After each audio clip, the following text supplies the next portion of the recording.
The title. I want to talk about how to rewire your brain by shifting your mindset.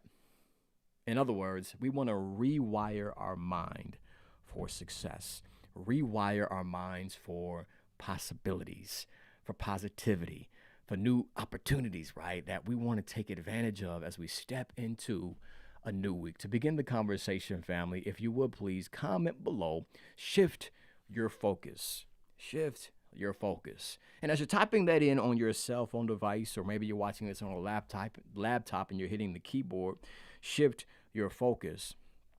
I want you to literally say that statement out loud. Shift your focus, D1. Shift your focus. Our focus is critical in this moment. If our goal is to level up and ultimately become the best version of ourselves by achieving our goals, living out our dreams, and experiencing new things in life, we have to learn to shift our focus. We have to actively renew our minds, right? And be conscious in those moments when we're deterred away from what it is that we're aiming to experience, and then actively recenter ourselves and align our thoughts, our emotional state, and our awareness with what we're aiming to experience. Now, as we talk about the things that we are grateful for, one thing that I am immensely grateful for is to carry the title and the position of being a father. Not only that, but having the opportunity to spend quality time with my three amazing children, right? Got three kids, my wife and I. We have a 5-year-old, we have a 3-year-old, and we have a 1-year-old, our baby girl. Now, I love spending time with our kids. Again, I'm based in the city of Indianapolis. And in case you did not know, right, the NBA All-Star Game was held and hosted here in our city over the weekend. So needless to say, there was a lot going on. But fortunately, I had the time to sit down with my kids and the opportunity to work with them. And I was working with my oldest son, Trip, and we were putting together a puzzle. And I love puzzles, right? Because puzzles in many ways, right? They're like a problem-solving activity, right? They test your knowledge, they test your ingenuity, and in some cases, they test your critical thinking skills, right? And that's what I love about them, because they challenge you, right? They force you to focus in on the moment, to connect things, right? Now, Trip and I, we were doing it big, right? We grabbed this puzzle here, right? You got Ninja Turtles. It's got 500 pieces in this actual puzzle, right? 500 pieces. Now, when you open up this box, it can seem complex and overwhelming. And you may ask yourself, like, how are we going to put all these pieces together, right? Because ultimately, you want to put these pieces together, and the end product is going to look like this image here. You got your Ninja Turtles there, right? Michelangelo, Donatello, you got Leonardo and Raphael, right? Used to be a huge Ninja Turtle fan. But let my wife tell it I'm still a fan because I dress up with my kids. We got all these costumes here around the house. But needless to say, right, the puzzle's going to end up with that image. And the way that I was always taught when you're putting these puzzles together, I was taught that you focus in on a particular segment, right? You look at the segment, get familiar with that, and as you look at all these pieces, your mind will begin to identify and become aware of those pieces that make up that segment, right? And that's what Trip and I began to do. I will say Trip actually took a few breaks and he moved away, and I was really the one putting the puzzle together. But again, it was all about segmenting this image, focusing in on a particular portion of that image, and then your mind becomes aware of all the pieces that make up that image. Then sooner than later, you create the entire image and the puzzle is put together. Now, it's this concept of focusing on something, like what you focus on, you become aware of. That's where I want to lead this conversation in our discussion. In fact, comment below. Where you place your focus will dictate your awareness. Again, where you place and attach your personal focus in any given moment will dictate your awareness. To break that down, right, what you focus on will begin to expand. What you focus on in your mind will eventually grow in your life, right? And this is why I've actually found out as I've worked with leaders, as I've worked with young professionals, that what largely dictates our life experience is ultimately what we're thinking in our mind. Let me phrase it this way, Nicole. The quality of our lives is largely dictated and determined by the quality of the questions that we're asking ourselves. Let me break that down because the questions that we're asking ourselves is dictating our focus. And like I mentioned earlier, what you focus on, you become aware of. There's this thing in our mind, okay? I don't want to get too technical, so to speak, during this conversation, but to paint the picture, let me explain it like this. There's a component in the prefrontal cortex of your mind. It's called the RAS system, right? The reticular activating system. And the purpose of this component in our brains is to filter out everything in our awareness and to only focus in on the things that are important to us, right? Because the truth of the matter is, if we were consciously aware of everything in our environment, it would literally drive us crazy. If you were consciously aware of your heart beating, your blood flowing, every sound in your environment, every stimulus in your environment, it would be an overload of data and information, and your mind wouldn't be able to handle all of that input. So the RAS system begins to filter out everything that's important to you, and you place your focus on that. To give an example of this, let's say, for instance, Mia, you go out to purchase a new outfit, right? Or Rick, you go out to purchase a brand new vehicle. And you purchase this and you're like, man, I love the way this fits on my body. I love the way I see myself driving in this new vehicle. You leave the dealership, go home and wake up, and the very next day, you walk around and you see dozens of women wearing the same dress that you have on. Or Rick, you see dozens of cars that are the same one that you're driving. And it's not that these people or these individuals heard that you purchased this dress or made this purchase at this dealership and said, hey, I want to be like Mia and I want to be like Rick and I'm going to make the same purchase. No, that car was still driving out on the road. This person still had that dress. It's now that you are interested in it that you're more aware of it, right? And ultimately, again, I want to revisit this conversation about the questions that we are asking ourselves, because this is what's largely dictating what we are focusing on. So to paint this picture, let's help us understand there's two categories of questions that we're constantly and consistently asking ourselves. Everybody comment below, disempowering versus empowering, okay? You're either asking disempowering questions to yourself or you're asking empowering questions to yourself. And whichever category you fall under is going to dictate ultimately your life experience, because that question is shaping your focus. That focus dictates what you're aware of, and what you are aware of will ultimately shape the experience that you have in life, right? So let's define what disempowering questions are. Disempowering questions are when you're focusing on the problems and not the solution.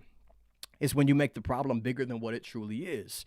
Disempowering questions make you feel unresourceful.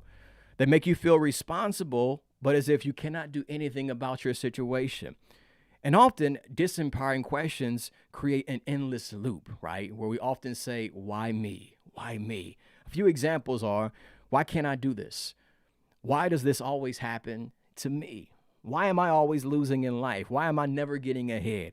Why am I always the unlucky person? A disempowering question. But the alternative, on the flip side of that, let's define what empowering questions are.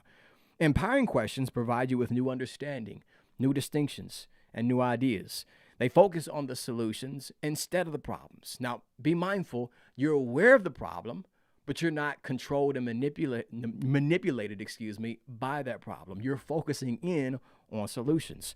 Empowering questions move you to take positive action. They make you feel responsible, and they give you the power to create positive changes. They give you a deeper sense of meaning about your situation and your circumstance, and empowering questions help you feel empowered to learn from your situation. A few examples of empowering questions may be, maybe you're in the thick of a situation, right? The struggle is real. You're truly being tested. Instead of feeling as if, why am I this person that's dealing with this challenge? Ask yourself, what can I learn from this experience? How can I use this in a way where I become better because of it? What's the value in this challenge that I'm currently faced with, right?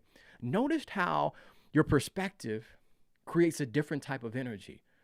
Instead of focusing on the problem and how you're getting the short end of the stick and how life is happening to you, you're asking questions that help you find solutions to rise above the situation. You're asking questions that position you to find the resources or to overcome that particular challenge that you find yourself in simply by shifting your focus.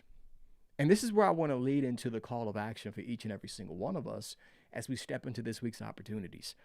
Before I provide that call of action, let me preface it by saying this.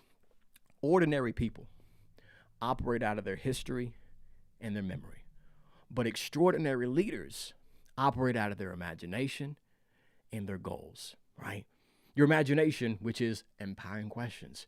You're asking a different question to create a different type of energy, a different type of focus, a different perspective that aligns you with where you aim to be. So the call to action as we step into this Monday and step into this week's opportunities, number one, become aware of when you're asking yourself disempowering questions.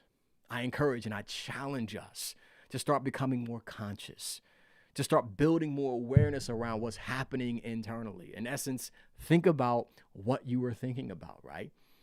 Have a practice like as you end your day, begin to evaluate your challenges, right? In what ways am I thinking in a destructive manner? In what ways is my thinking stunting my growth and my progress, right? When you find yourself questioning, why me? Why can I not win? Why am I always getting the short end of the stick? Why can I not get ahead, right? Break that cycle. And then number two, develop the habit of asking empowering questions. Again, ask yourself questions that bring forth new understanding, new distinctions, and new ideas. How can I grow from this, right? I made a mistake, but yes, I feel bad. I feel discouraged. I feel disappointed in myself. What can I learn from this situation? How can I grow from this experience? What can I do differently next time to create a different outcome or a better result? You see how me asking a different type of question leads me down a more empowering path? Now I'm able to find solutions to this challenge that I'm currently in, right? I'm able to become resourceful and say, hey, D1, you can grow in this area. You can do this differently. You can approach it in this manner to create this type of result. Instead of being stuck in my misery, you know what I mean? And we've all been there. I'm not just preaching to the choir, but ultimately I've been there myself, right? Where something has occurred in your life and you feel some type of way and you allow those emotions to overwhelm you. To break that emotional cycle, ask a different question. Shift your focus. Adjust your perspective and ask an empowering question that leads you closer towards your vision, your purpose, and your goals. We've talked about many things during this conversation, but ultimately, as we approach this week's opportunities, for many of us, it's going to be like this puzzle. There's a lot of pieces in here. A lot of pieces in here. Your life may seem overwhelming. It may seem complex. It may seem time consuming to put these pieces together. Focus on those small segments. Become aware in those moments and take it one piece at a time. And ultimately ask yourself empowering questions, right? And as you ask yourself empowering questions, you'll become resourceful. You'll find solutions and you'll figure out how to put the pieces of your life together to create the masterpiece.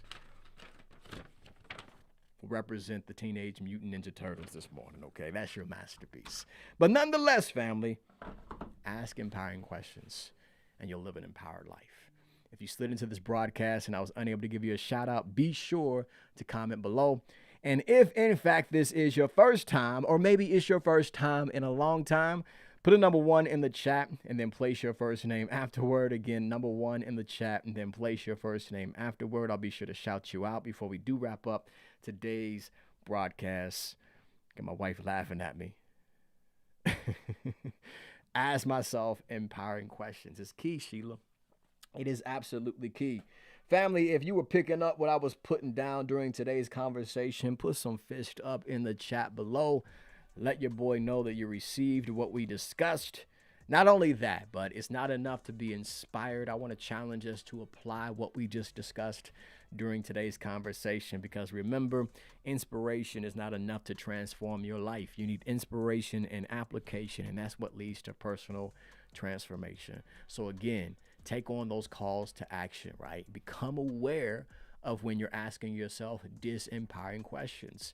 And a key indicator of that is when you feel some type of way, when you feel hopeless, helpless, powerless, discouraged, disappointed, depressed, anxious. That's often an indication that you're asking yourself disempowering questions. Break that cycle and start developing the habit of asking yourself empowering questions. You'll know you're empowered when you feel like you can do something about your situation. You'll know you're empowered when you learn from your experience. You know you're empowered that in those moments when you feel discouraged or disappointed, but you're not defeated, and instead you remain determined, and then you find ways to keep moving forward. That's when you're empowered. And with that type of mindset, family, that's when you classify yourself as being unstoppable. Because it doesn't matter what gets thrown on your path. It doesn't matter what stands in front of you or what's behind you. You'll figure out a way to move forward and get to where you aim to be in life. Sheila, I see the fist coming up. I see many fists tapped in. Again, it's not too late for you to share this out with the people that you care about, family. Please share this out on Facebook, X, formerly known as Twitter, LinkedIn, as well as those on YouTube. Please share this out. I would truly appreciate that. Also, if we have yet to connect on other platforms, be sure to connect with your boy. I'm at D1 Gibson, including Instagram, Facebook, again, X, formerly known as Twitter, and tap into YouTube. Be sure to subscribe if you've yet to do so. That's where all of my long-form content is available. Also, check out the website, elevationisAmust.com. There's a lot of free resources that are available there on the website. Again, that's for the free $99. Got ebooks. Check out our online store. Many guides that you can download to help you shift your mindset and adopt some successful practices. But nonetheless, let's stay connected. With all of that being said, family, let's wrap this thing up because remember, you got dreams to catch and success to create. So therefore, we each have to take on the responsibility of being great in this given moment to go get everything that has our name on it. Now, as you're stepping closer towards where you aim to be in life, yes, the resistance will pay you a visit. Opposition is going to rise up in many situations and circumstances. But I need you to understand, if you find yourself in a difficult situation or a challenging experience, this too shall pass. In fact, I want you to say that with me. This too shall pass. It won't always be this way. It won't always look this way. You're not always going to be in this same position. You're going to rise above this. You're going to overcome this. You're going to be made better because of this. If and only if you keep moving forward. One thing I can guarantee is this. If you quit now, you'll never get there. You'll never experience it. You'll never reach it. But if you make up your mind, if you consciously decide, I'm going to persist until I succeed, you'll position yourself to redefine possibilities in your life. You'll position yourself to break generational cycles. You'll position yourself to live a life that you can't even envision right now in this stage that you currently find yourself in. Because you'll position yourself to go further than what you can even imagine. And that's what life is about, y'all. Renewing your mind, redefining possibilities, and experiencing everything that you were destined for. But the only way we're going to get there, family, again, is if you keep moving forward. So you may be in the heart of a situation and the struggle is real, right? But as it gets tougher, right? As it gets rougher, you got to get tougher in this situation. You got to stay locked in on what you want. And again, you have to continue to persist until you succeed. Now, if nobody else tells you that they love you today, remember, your brother from another mother, D1 Gibson, has nothing but love for each and every single one of you. With all of that being said, family, again, have a remarkable Monday. In fact, I encourage you this week, every single day, be effective, be successful, live with some passion, and most importantly, join in with me if you will, please. I may not be able to hear you, but I want to feel your energy. 3 pounds to your chest. 1, 2, 3. I want you to be powerful. We'll be back at it Next week, Monday morning, 9 a.m., not 9 a.m., but 10 a.m., excuse me, Eastern Standard Time. In the meantime, be phenomenal, family. I'll catch you all next week. Peace. I can see my shot is here, so now I'm gonna take it. Gotta get up, get out, time to stand up, get loud, time to rise up off the floor. And I'm stronger than ever now, can't hold me down no more. I'm waking up, I'm waking up, I'm waking up, I'm waking up, I'm waking up, I'm waking up, I'm waking up. So I'ma do it right now, yeah, I'ma do it right now. I ain't giving up.